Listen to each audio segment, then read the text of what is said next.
मध्य प्रदेश लोक सेवा आयोग की राज्य सेवा प्रारंभिक परीक्षा 2024 रविवार को 2 शिफ्टों में हुई। पहला पेपर सामान्य अध्ययन का सुबह 10 बजे से शुरू हुआ। एग्जाम 110 पदों के लिए है। पूरे प्रदेश में इस परीक्षा में 1,83,000 उम्मीदवार हिस्सा ले रहे हैं। जबलपुर में परीक्षा के लिए 24 सेंटर बनाए गए। जबलपुर सहित पूरे प्रदेश में रविवार को 2 पालियों में मध्य प्रदेश लोक सेवा आयोग की राज्य सेवा प्रारंभिक परीक्षा 2024 का आयोजन हुआ। परीक्षा के लिए जबलपुर में एमएलबी शाला सहित 24 परीक्षा केंद्र बनाए गए। सुबह पहली पारी में 10 बजे से सामान्य अध्ययन का पेपर शुरू हुआ। इसके पहले परीक्षा केंद्रों में छात्रों को चेकिंग के बाद प्रवेश दिया गया। एग्जाम हॉल में प्रवेश से पहले परीक्षार्थियों से जूते मोजे उतरवाए गए। लड़कियों से कान की बाली, हाथ के कंगन, चूड़ी, जबकि लड़कों के हाथ से कलावा भी निकलवा दिया गया। इसके अलावा आज राज्य वन सेवा परीक्षा भी हुई। लोक सेवा आयोग की पीएससी का एग्जाम है, जहाँ पर सभी विद्यार्थियों की एंट्री हो चुकी है केंद्राध्यक्ष एमएलबी में, और बाकी सभी व्यवस्थाएं यहाँ पर अच्छी हैं और सभी सुचारू रूप से चला रहा है।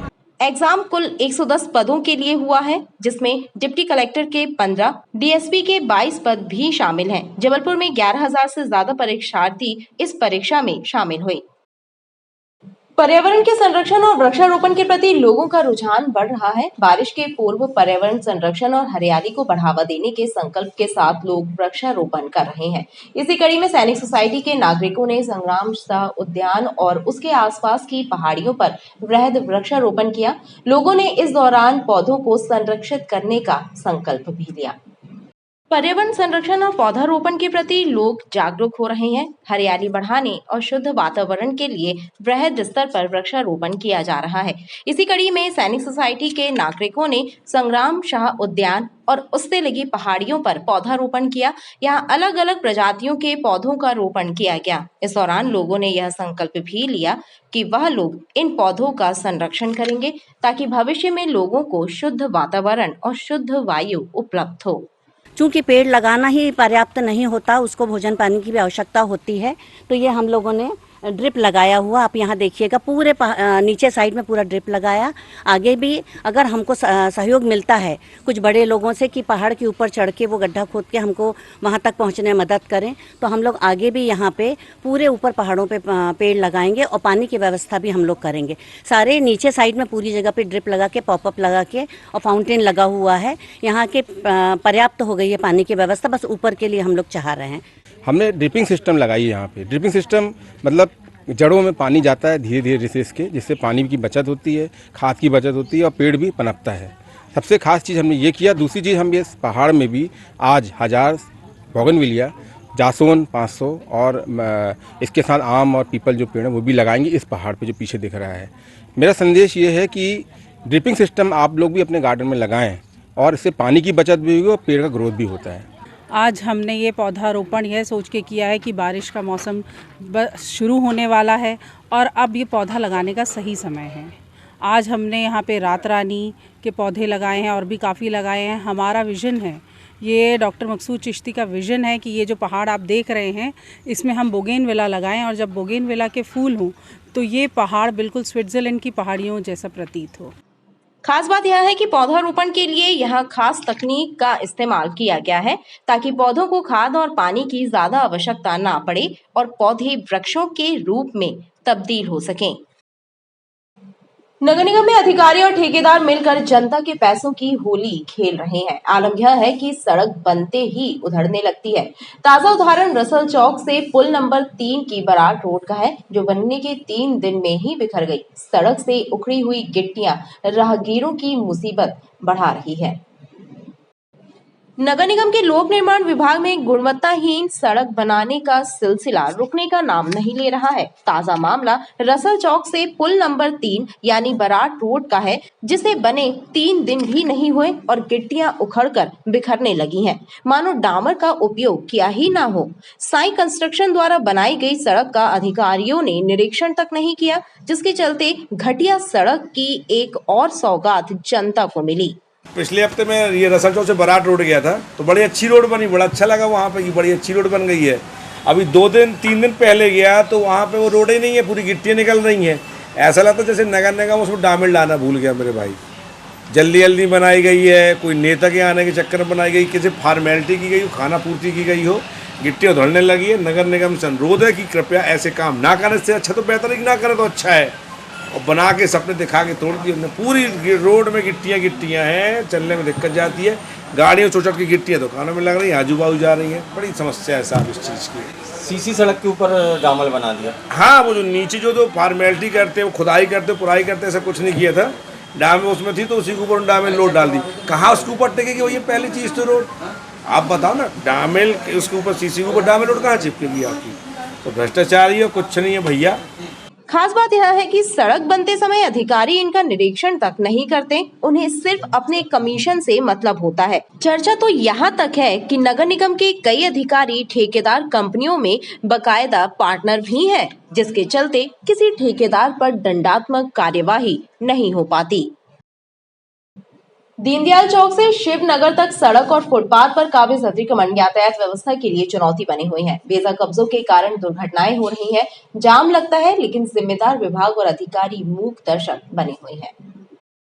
शहर की सड़कों को अस्थायी कब्जों से मुक्त रखने की जवाबदारी यातायात पुलिस और नगर निगम के अन्य क्रांति विभाग की है, लेकिन दोनों ही विभागों ने अतिक्रमणों को ऊपरी इनकम का जरिया बना दिया है।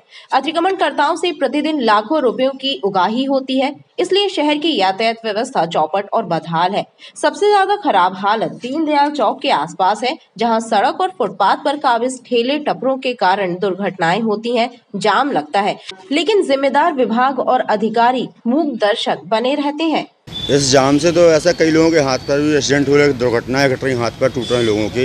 ये दीनदयाल चौराहे से शिवनगर तक जो कोरोना काल में इनको अस्थायी रूप से काम दिया गया रहा, सब्जी बेचने, फल ठेला लगाने के लिए, अब ये स्थायी रूप से हो गए। आधी रोड जाम कर लेते हैं, लोगों को निकलने की जगह नहीं मिलती। उसी समय बाहरी वाहन निकलते हैं, यहाँ से बसें निकलती, ISBT है पास में, कृषि उपज मंडी है सामने, बहुत ज़्यादा वाहन, बहुत ज़्यादा कई लोगों के हाथ पैर एक्सीडेंट दुर्घटनाएं होती रहती हैं। आए दिन दुर्घटनाओं का हम लोग सामना करना पड़ता है लोगों से, बहुत ज़्यादा परेशानी इससे। जिला प्रशासन इसकी ओर बिल्कुल नहीं देख रहा, अनदेखा बना हुआ है। निकम्मी व्यवस्था का खामियाजा राहगीरों को कई बार जान गंवाकर चुकाना पड़ता है, लेकिन उसके बाद भी आला अफसरों का ज़मीर नहीं जागता। वीरांगना रानी दुर्गावती के बलिदान दिवस के मौके पर गोंडवाना गणतंत्र पार्टी ने एक बार फिर पृथक गोंडवाना राज्य की मांग तेज कर दी है। गोंडवाना गणतंत्र पार्टी के पदाधिकारियों ने एक पत्रकार वार्ता का आयोजन किया और जबलपुर मंडला सहित आसपास के क्षेत्रों को मिलाकर पृथक गोंडवाना राज्य की स्थापना किए जाने की मांग की है। पार्टी के पदाधिकारियों ने कहा कि बीते 35 वर्षों से पार्टी पृथक गोंडवाना राज्य की स्थापना के लिए संघर्ष कर रही है। जून 2021 को इस मांग को लेकर महामहिम राष्ट्रपति, प्रधानमंत्री, राज्यपाल और प्रदेश के मुख्यमंत्री के नाम मांग पत्र भी सौंपे गए, लेकिन अब तक इस मांग को पूरा नहीं किया गया है।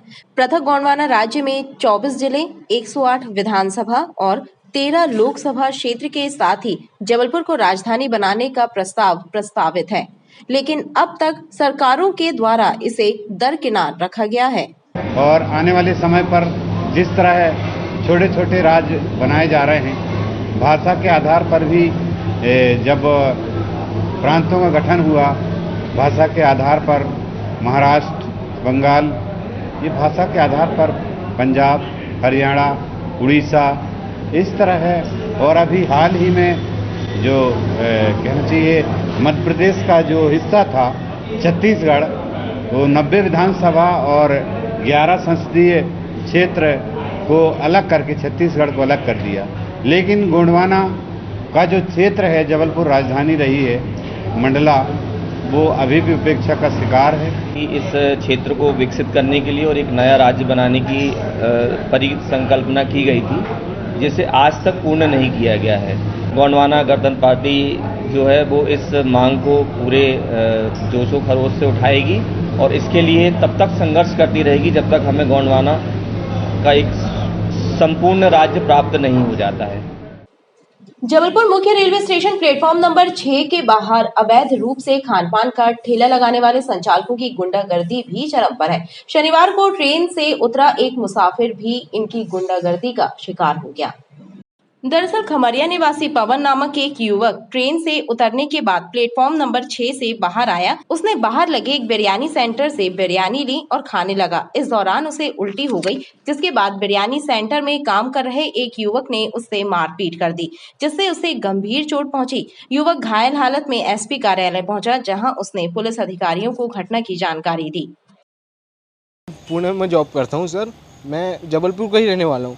मैं यहाँ पे आया, वहाँ पे बिरयानी शॉप है, स्टेशन के बाहर जैसे मैं निकला, मैंने सोचा बिरयानी खा लेता हूँ, भूख लगा है मेरे को बहुत जम गई। मैंने खाया तो मेरे को रोड में उल्टी हो गया सर। मैंने भाई ये 20 रुपये, मैंने उसको 80 रुपये का बिरयानी मैंने 100 रुपये दिया। मैंने भाई तू पानी डाल देना, तू बोलता ठीक है ऐसे बोल के वो उनका जो मतलब गाली कैसे दे रहा हूँ, मार कैसे दे रहा हूँ। मैंने भी एक चाटा मार तो सब मिल के मेरे को मारने लगे और ऐसा मार रहे कि लिटा मेरा नाम पवन है सर, खमरिया में रहता हूँ, घर जा रहा था। शेयर मार्केट में पैसा लगाकर मुनाफा कमाने के नाम पर 37 लाख रुपए की ठगी करने का मामला सामने आया है। ग्वारीघाट निवासी एक व्यक्ति की शिकायत की जांच के बाद पुलिस ने 2 लोगों के विरुद्ध धोखाधड़ी सहित अन्य धाराओं के तहत प्रकरण दर्ज कर मामले को विवेचना में लिया है। ग्वारीघाट थाना पुलिस ने बताया कि राजेंद्र प्रजापति नामक एक व्यक्ति ने शिकायत दर्ज कराई थी कि शेयर मार्केट में मुनाफा कमाने का झांसा देकर उनसे 37 लाख रुपए की ठगी की गई है। इस शिकायत की जांच की गई और अब मामले में वैधानिक कार्रवाई करते हुए 2 लोगों के विरुद्ध प्रकरण दर्ज किया गया है। पुलिस मामले की जांच कर रही है। कोई 2 मोबाइल अज्ञात व्यक्तियों के द्वारा उनके शेयर मार्केट में पैसा लगाने की वजह से उनके साथ पैसा अपने अकाउंट में जमा कराया गया और बाद में मांग करने पर या मार्केटिंग में शेयर लगाने पर उनके द्वारा जो है कोई रिस्पांस नहीं दिया गया। तो इस कारण से उसके जांच पर से 420 मोबाइल, दोनों मोबाइल धारकों के विरुद्ध 420 120B का प्रकरण पंजीबद्ध कर विवेचना किया जा रहा है। ये लगभग करीब 37 लाख समथिंग राशि है जो इनके द्वारा शेयर मार्केट में लगाया गया है। पुलिस के मुताबिक शिकायतकर्ता के द्वारा धोखाधड़ी किए जाने से जुड़े कई दस्तावेज प्रस्तुत किए गए हैं। पुलिस के मुताबिक शिकायतकर्ता राजेंद्र प्रजापति ने उसके साथ हुई धोखाधड़ी से संबंधित पर्याप्त दस्तावेज भी पुलिस को उपलब्ध कराए हैं, जिनकी भी तस्दीक जारी है। लाडगंज थाना क्षेत्र आशीर्वाद मार्केट में स्थित सुहागन आभूषण भंडार में जेवर खरीदने पहुंचे एक ठग ने सेल्समैन को नकली टॉप्स थमाकर असली सोने की अंगूठी लेकर चंपत हो गया। इस मामले की शिकायत आभूषण दुकान संचालक ने लाडगंज थाने में दर्ज कराई है। पुलिस मामले की जांच कर रही है।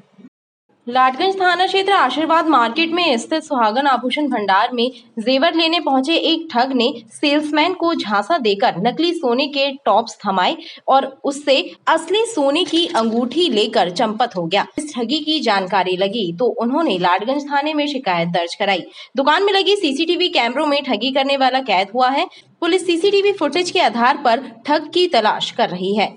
और वहाँ पर क्या सेल्समैन को बातों में उलझा करके वहाँ भी 2 मिनट के अंदर अंगूठी पसंद करी और पुराना सोना दिया और वहाँ उसने लेकिन अपना नाम दूसरा संदीप शर्मा बताया और संदीप शर्मा के नाम से ही उसने बिल बनवाया। और इसके बाद जब वो रात में हमारे यहाँ डेली चेकिंग होती कि उस दुकान में क्या क्या काम हुआ, क्या सामान, सब रात में वहाँ का पूरा मेटेरियल यहाँ आता है। तो हम लोग जैसे ही चेक किया और वो सबसे पहले वही वाला टॉप्स मेरे को देखा जो कि उसने नकली लाया था। मैंने फ़ौरन उसको चेक किया और वो टॉप्स नकली साबित हुआ। मतलब वो हमारे हिसाब से मज़ा आया व्यक्ति है जो ये चटलरी का काम कर रहा है। उसके बाद हमने और भी मतलब फेसबुक वगैरह में डाला, ये सब करा तो वहाँ से कई इन्फॉर्मेशन आई कि इसने विजयनगर में, रसल चौक में, सराफा में कई दुकानों में चीटिंग कर चुका है और कई जगह करने का प्रयास किया है। बताया जाता है कि ठगी करने वाला बेहद शातिर है और उसके द्वारा इस तरह से ठगी करने की और भी शिकायतें सामने आई हैं। खबरें लगातार जारी हैं, आप देखते रहिए BTV न्यूज़।